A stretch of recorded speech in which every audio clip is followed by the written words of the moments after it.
നമുക്ക് കുറച്ച് journal supplies നോക്കിയാലോ. അപ്പോൾ ഞാൻ ആദ്യം തന്നെ കാണിക്കുന്നത് ഫ്ലോറൽ സ്റ്റിക്കേഴ്സാണ്. അപ്പോൾ അതിന് വേണ്ടിയിട്ട് ആദ്യം ഞാൻ ഒരു വൈറ്റ് പേപ്പർ എടുത്തിട്ട് അതിൽ കുറച്ച് സർക്കിൾസ് വരച്ചെടുക്കുന്നത്. അപ്പോൾ ഞാൻ സർക്കിൾ വരക്കാൻ വേണ്ടിയിട്ട് നമ്മൾ ബോട്ടിലിൻ്റെ ക്യാപ്പാണ് യൂസ് ചെയ്തിരിക്കുന്നത്. സർക്കിൾസ് വരച്ചതിന് ശേഷം അതിലെല്ലാം പാർഷ്യലി ആയിട്ട് ഇഷ്ടമുള്ള കളേഴ്സ് അപ്ലൈ ചെയ്ത് കൊടുക്കുന്നുണ്ട്. അപ്പോൾ സർക്കിൾ കംപ്ലീറ്റ് അപ്ലൈ ചെയ്യേണ്ട, കുറച്ച് സ്പേസ് വിട്ടിട്ട് കളേഴ്സ് അപ്ലൈ ചെയ്ത് കൊടുക്കുന്നുണ്ട്. അതിന് ശേഷം അതിൽ നമുക്ക് ഇഷ്ടമുള്ള തരത്തിലുള്ള ഫ്ലവേഴ്സും ലീവ്സൊക്കെ ഒന്ന് വരച്ചെടുക്കുകയാണ് ചെയ്യുന്നത്. അപ്പോൾ അതിനിടയിൽ ഞാൻ കുറച്ച് പേർക്ക് ഹായ് പറയാണ്. Hi Hisha, Sanu, Sanha, Akshitha, Aadi and Siya. അപ്പോൾ ഞാൻ ഏകദേശം എല്ലാ സർക്കിൾസിലും ഫ്ലവേഴ്സും ലീവ്സൊക്കെ വരച്ചെടുത്തിട്ടുണ്ട്. ഇനി നമുക്കതൊന്ന് കട്ട് ചെയ്തെടുക്കണം. നോക്കി, നല്ല ക്യൂട്ടായിട്ടുള്ള സ്റ്റിക്കർ റെഡി ആയിട്ടുണ്ട്. അപ്പോൾ നിങ്ങൾ വിചാരിച്ച സ്റ്റിക്കേഴ്സ് ആയില്ലല്ലോ. അപ്പോൾ നിങ്ങൾക്ക് എന്ത് ചെയ്യുക, ഇത് ബാക്ക് സൈഡിൽ ഗ്ലൂ സ്റ്റിക്ക് അപ്ലൈ ചെയ്തിട്ട് യൂസ് ചെയ്യാം. അല്ല നിങ്ങൾക്ക് ഇനി ഡബിൾ സൈഡ് ടേപ്പ് ഒട്ടിക്കുകയാണെങ്കിൽ അങ്ങനെ യൂസ് ചെയ്യാം. അത് നിങ്ങളുടെ ഇഷ്ടം. ഇനി നമുക്ക് അടുത്ത ഐറ്റത്തിലേക്ക് പോകാം. അടുത്തത് ഞാൻ വാഷി ടേപ്സാണ്, കളർഫുൾ വാഷി ടേപ്സാണ് ഉണ്ടാക്കുന്നത്. അപ്പോൾ അതിന് വേണ്ടിയിട്ട് കുറച്ച് കളർഫുൾ പേപ്പേഴ്സ് എടുത്തിട്ട് ഒരേ വിധത്തിൽ കട്ട് ചെയ്തെടുക്കുക. ശേഷം ഒന്നിൻ്റെ പിറകെ ഒന്നായിട്ടൊന്ന് ഒട്ടിച്ച് വെക്കുക. അതേസമയം തന്നെ വേറൊരു കട്ടികൾ പേപ്പർ സ്ട്രിപ്പ് എടുത്തിട്ട് ഇതേപോലെ ഒന്ന് റൗണ്ട് ഷേപ്പിലൊന്ന് ഒട്ടിച്ചെടുക്കാം. ഇനി നമ്മൾ നേരത്തെ കട്ട് ചെയ്ത് വെച്ചിരുന്ന പീസ് ഈ ഒരു റൗണ്ട് ഷേപ്പിലേക്കൊന്ന് ചുറ്റിയെടുക്കണം. അപ്പോൾ ചുറ്റിയെടുക്കുന്നതിന് മുന്നേ നിങ്ങൾക്ക് ബാക്ക് സൈഡിൽ വേണമെങ്കിൽ ഡബിൾ സൈഡ് ടേപ്പ് ഒട്ടിച്ചെടുക്കാം. ഞാനിത് ഒന്ന് ചുറ്റിയെടുത്തിട്ടുണ്ട്. ഇതേപോലെ ഞാൻ മുന്നേ വേറെ പല കളേഴ്സും ചെയ്തെടുത്തിട്ടുണ്ട്. അപ്പോൾ ഇതാണ് കളർഫുൾ വാഷി ടേപ്സ്. സിമ്പിളായിട്ട് ചെയ്തെടുക്കാൻ പറ്റും, നല്ല ക്യൂട്ടുമാണ് കാണാൻ. അപ്പോൾ ഇനി നമുക്ക് അടുത്ത ഐറ്റത്തിലേക്ക് പോകാം.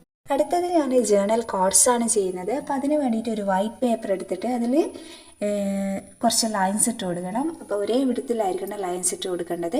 അതിനുശേഷം നമ്മൾ എന്ത് ചെയ്യുക, അതിൽ നമുക്ക് ഇഷ്ടമുള്ള കോഡ്സ് കാര്യങ്ങളൊക്കെ ഒന്ന് എഴുതി കൊടുക്കുക. ഇൻസ്പിറേഷണൽ കോഡ്സ് നിങ്ങൾക്ക് ഏതാണ് വേണ്ടതെന്ന് വെച്ചാൽ അതൊന്ന് എഴുതി കൊടുക്കുക. ശേഷം അത് നമ്മൾ എന്ത് ചെയ്താൽ മതി, കട്ട് ചെയ്തെടുത്താൽ മതി. കട്ട് ചെയ്തെടുത്ത് കഴിഞ്ഞാൽ നമുക്ക് കോഡ്സിൻ്റെ സെറ്റ് റെഡിയാവും. അപ്പോൾ അതിനിടയിൽ ഒരു കാര്യം, ഈ വീഡിയോ കാണുന്ന ആരെങ്കിലും ഇതുവരെ എൻ്റെ ചാനൽ സബ്സ്ക്രൈബ് ചെയ്തിട്ടില്ലെങ്കിൽ ഒന്ന് സബ്സ്ക്രൈബ് ചെയ്ത് സപ്പോർട്ട് ചെയ്യണേ, കൂടെ ലൈക്കും തരണേ. കുറച്ച് പേര് കൂടി ഹായ് പറയുകയാണേ. Hi Sneha, Aswana, Ansar, Muhammad Mustafa, Sahra, Fathima, Shahana and Thanha Jeni.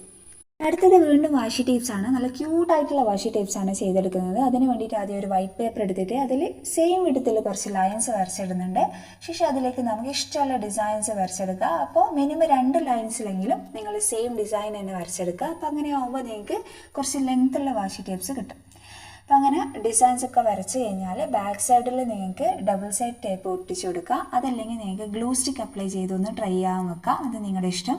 അതിന് ശേഷം നിങ്ങൾ എന്ത് ചെയ്യുക, അതൊന്ന് കട്ട് ചെയ്തെടുക്കുക. ഓരോ പീസായിട്ട് കട്ട് ചെയ്തെടുക്കുക. എന്നിട്ട് സെയിം ഡിസൈനുള്ള പീസ് ഒന്നിന് പിറകെ ഒന്നായിട്ടൊന്ന് ഒട്ടിച്ചെടുക്കുക. അതിനുശേഷം നമ്മൾ നേരത്തെ ഒരു വൈറ്റ് പേപ്പറിൻ്റെ ചെറിയ സ്ട്രിപ്പ് കട്ട് ചെയ്തിട്ട് ഒരു റോൾ ചെയ്തെടുത്തിട്ടുണ്ടായിരുന്നു, ചെറിയൊരു വള പോലെ ചെയ്തെടുത്തിട്ടുണ്ട്. അപ്പോൾ അതേപോലെ ചെയ്തെടുക്കുക. അതിലേക്ക് നമ്മളിപ്പോൾ കട്ട് ചെയ്ത് വെച്ചിരിക്കുന്ന ഓരോ പീസ് എടുത്തിട്ട് ഒട്ടിച്ചെടുക്കുക. ഇതേപോലെ ഒന്ന് ചുറ്റിയെടുക്കുക. അപ്പോൾ നമുക്ക് നല്ല ക്യൂട്ടായിട്ടുള്ള വാഷി ടേപ്പ് സെറ്റാവും. നല്ല ക്യൂട്ടാണ്. നിങ്ങൾക്ക് ഇഷ്ടമുള്ള ഡിസൈനിൽ നിങ്ങൾ ഇതേപോലെ ഒന്ന് ട്രൈ ചെയ്ത് നോക്കുക. ഇനി നമുക്ക് ലാസ്റ്റ് ഐറ്റത്തിലേക്ക് പോവാം. ലാസ്റ്റ് ഞാൻ ചെയ്യുന്നത് കാർഡ്ബോർഡ് പീസ് വെച്ചിട്ടുള്ള ഒരു സ്റ്റാമ്പാണ്. അപ്പോൾ അതിന് വേണ്ടിയിട്ട് ചെറിയൊരു കാർഡ്ബോർഡ് പീസ് എടുത്തിട്ട് അതിന് മേലത്തെ ലെയർ റിമൂവ് ചെയ്തിട്ട് ഒരു ചെറിയൊരു പീസ് കട്ട് ചെയ്തെടുക്കുക. ശേഷം അതൊരു ബോട്ടിലേക്ക് ഒട്ടിച്ചു കൊടുക്കുക. അത് കളറിൽ ഡിപ്പ് ചെയ്തിട്ട് നമുക്ക് സ്റ്റാമ്പായിട്ട് യൂസ് ചെയ്യാം. ഇത്രയുള്ള വീഡിയോ ഇഷ്ടമായാലും ലൈക്ക് ചെയ്യുക, ഫ്രണ്ട്സിനൊക്കെ ഒന്ന് ഷെയർ ചെയ്ത് കൊടുക്കുക. കൂടെ എൻ്റെ ചാനൽ ഒന്ന് സബ്സ്ക്രൈബ് ചെയ്തുകൂടി ഒന്ന് സപ്പോർട്ട് ചെയ്യുക. അപ്പോൾ പുതിയൊരു വീഡിയോ ആയിട്ട് വരുന്നത് വരെ ബൈ.